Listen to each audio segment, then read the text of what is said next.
Hi there. Thanks for taking the time to check out Posicovidity Stories, featuring individuals and organizations bringing solutions to the broader community during COVID-19 and beyond.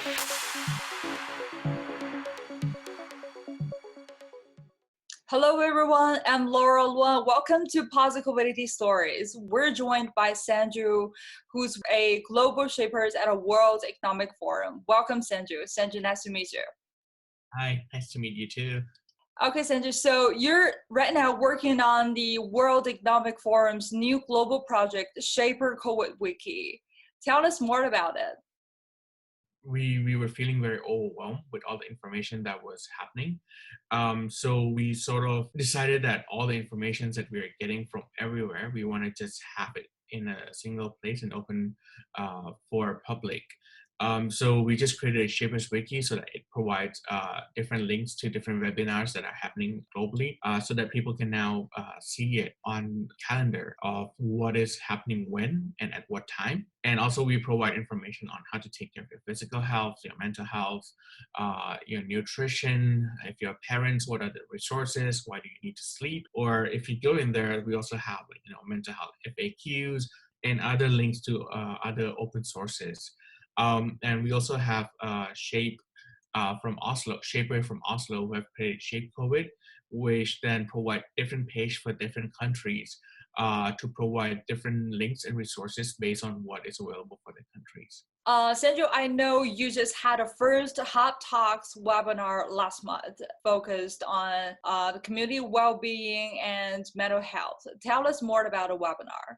So with the current pandemic that's happening, we do believe that there's going to be a mental health crisis coming, already starting, because people are now getting either anxious, afraid, angry, frustrated.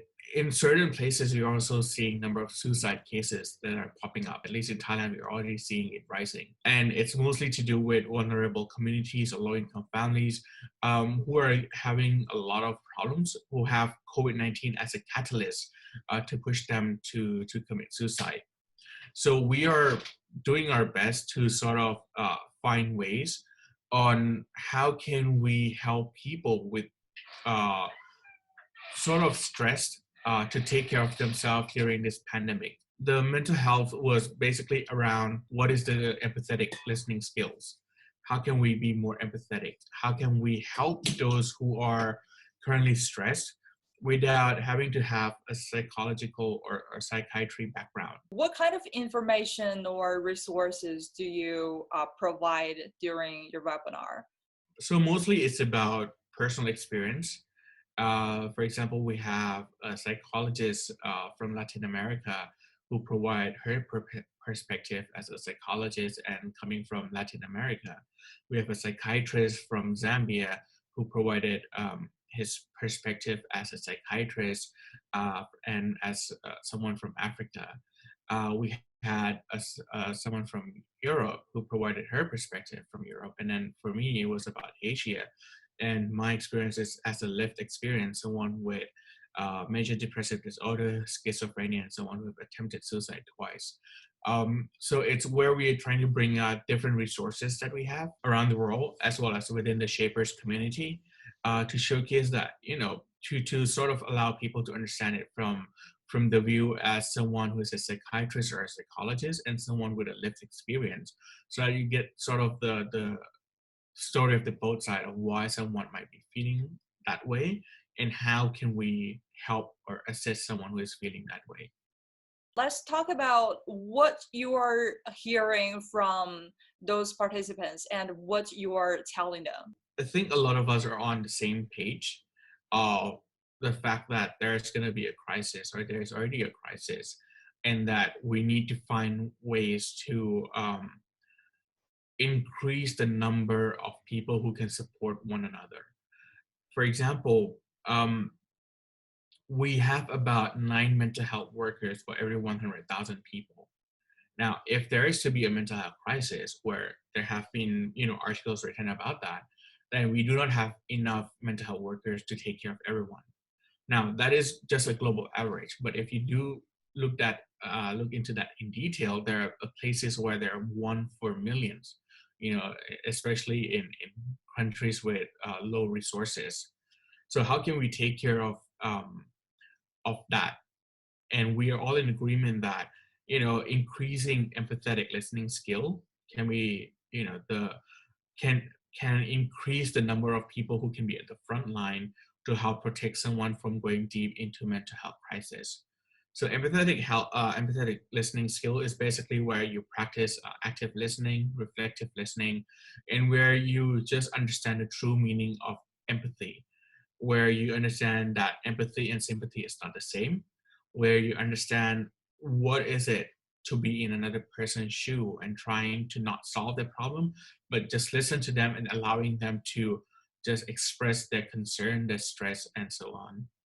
What do you think is the COVID-19 different from the crisis we had before, like the financial crisis or the H1N1?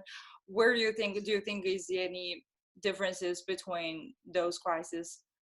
We are very much connected online. So news and everything spread faster than it used to before, which means that people are able to get information about different things that are happening around the world way more faster than ever before. But at the same time, it also shows how interconnected a lot of us are. And so whatever happened in one country can affect another part of the world as well. But in that way, we are also very resilient. We're able to transform ourselves from being, an offline being to becoming an online being, virtual being, and being able to do sort of interviews like this or work from home, etc.